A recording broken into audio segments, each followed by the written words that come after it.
boxing update po tayo mga idol. Cuadrolas Janvel Casimero. Kahapon po ay talaga nang ibinalita natin na kung saan itong si Marlon Tapales mga idol ay sinabi na hindi talaga. Kung baga walang pag-asa itong si Casimero na mananalo daw dito kay Naoya Inoue kung sakaling magtapat daw sila. Yan ang sinasabi ni Marlon Tapales mga idol. Pero ayon sa ating mga boxing fans, wag daw igaya si Marlon Tapales kay Casimero na walang pag-asa sapagkat ibang klase si Casimero lumaban pagdating sa lona, lalong-lalo na si Naoya Inoue. Nagawa daw ni Casimero na 4 na beses na pinabagsak sa isang round. Si Inoue nga siya pa daw ang bumagsak dito kay Luis Nery. So talagang nagtalo-talo ang ating mga boxing fans mga idol na alam natin na talagang itong si Casimero may ibubuga pagdating ni Naoya Inoue. Ayon sa ating mga boxing fans mga idol, kapag malupit daw ang kalaban talagang itong si Casimero maghalimaw, no? Kaya itong si Marlon Tapales mga idol, bitter na bitter daw ito kay Casimero dahil natalo na rin ito kay Naoya Inoue. At kahit daw itong si Marlon Tapales, kung magtapat daw talaga itong si Casimero at Marlon Tapales, baka isang round lang daw itong si Marlon Tapales. So talagang kanya-kanya ang mga opinion ng ating mga boxing fans mga idol, pero pabor sila kay Casimero mga idol.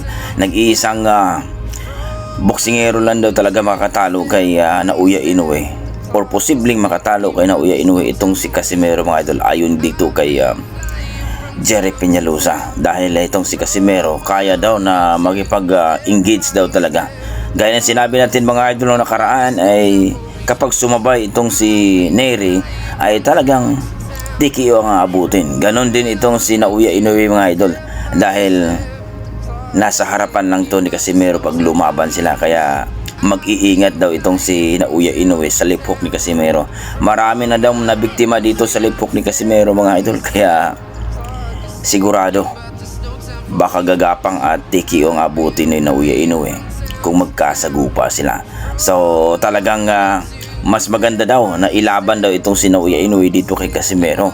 Huwag nang patagalin dahil pangit daw pag pinatagal, lalong-lalo na kung umabot na si Casimero ng 40. Pero umaasa ng ating mga boxing fans mga idol na kahit daw hindi matakalaban itong si Casimero kay Naoya Inoue, basta makakuha ng World Championship bout. So abangan natin yan mga idol, sapagkat ang promoter ni Casimero ay talagang nagsusumikap na magiging 4 Division World Champion si Casimero. So napakagandang promoter to dahil nagsisikap talaga na makuha ang title fight ni Casimero. Sa kabilang banda mga idol, bakbakan ni GC Pam Rodriguez versus Antonio Vargas dito po sa Bantamweight Division, na kung saan ay sinubukang agawin ni GC Pam Rodriguez ang title belt, ang WBE Bantamweight belt ni Antonio Vargas mga idol, at TKO ang inabot ni Vargas dito mga idol. Grabe talaga itong si Rodriguez mga idol.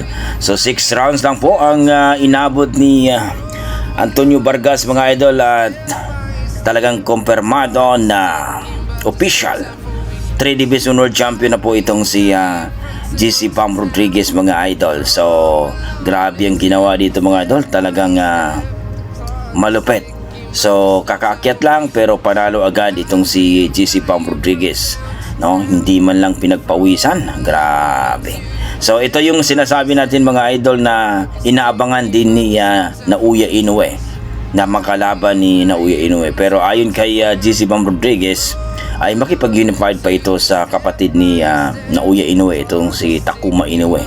Kumbaga mga idol, mukhang balak ni Pam Rodriguez na ipunin ang belt dito sa Bantamweight Division. Nako, sigurado yan mga idol dahil malakas itong si Pam Rodriguez. Pero ayon sa ating mga boxing fans mga idol, kung si Naoya Inoue makalaban dito, baka delikado daw si Pam Rodriguez. So kayo mga idol, kakayanin ba kaya ni Pam Rodriguez na matalo itong si Naoya Inoue? Please comment down below mga idol para ating pag-usap.